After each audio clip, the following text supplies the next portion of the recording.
Seijiro Takeshita is professor at the School of Management and Information at the University of Shizuoka. He joins us live now. So Seijiro, the reality is we are still in a pandemic that has caused millions of deaths worldwide. So should this even be a debate, or should this not maybe be an easy decision to delay something that is not a necessary gathering for humanity? It depends on where you're looking at this from, whether you're looking at it from the authorities' point of view or the athlete's point of view or the spectator's point of view. It all differs quite considerably. Unfortunately, the Japanese were very open to this. The public was actually initially very open to this event, especially after the success of 2019 Rugby World Cup. And considering the fact that we want to show our generosity to the world, we were looking for the further increased demand for inbound, in other words, tourism, etc., to really open up. But unfortunately, as you can see, considering the very conservative nature of the Japanese public, people are backing off very, very quickly. At this point, 83% of the public opposed to holding the Olympics. So as the Japanese government, how do you now effectively make a case for this to continue?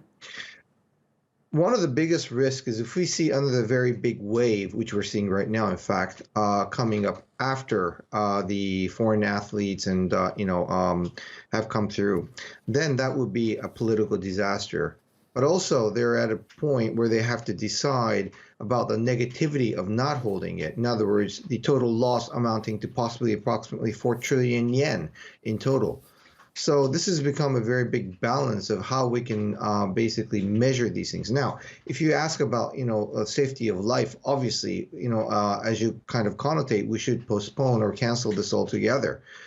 But at the same time, there are so many things at stake, including the psychological factor, which many of the Japanese had hoped that this would be an opening, a breakthrough for New Japan to come through after what we call the lost decade or two lost decades. Even mentioning economic matters, though, in the face of the risk, when nobody really knows what another wave could bring, no one knows what variants could be out there that we haven't even found yet. So is it tougher and tougher to make an argument about money at a time like this?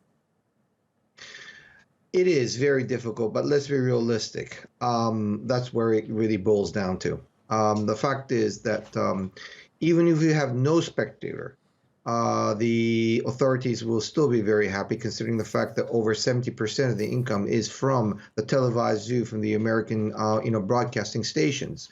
So basically, to make sure that this goes on would mean a lot, not only for the athletes, but particularly for the people, the administrator who wants this to go on from the cost point of view.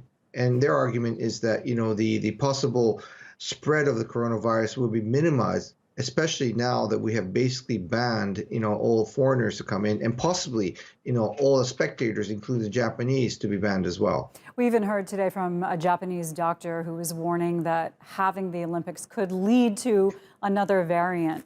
So what we've seen over the last several years, not just now, is worldwide a decline in trust of institutions. In many cases, there's been good reason for that. And all of that intensified during COVID when we saw botched responses to the virus around the world. Is that the case also in Japan?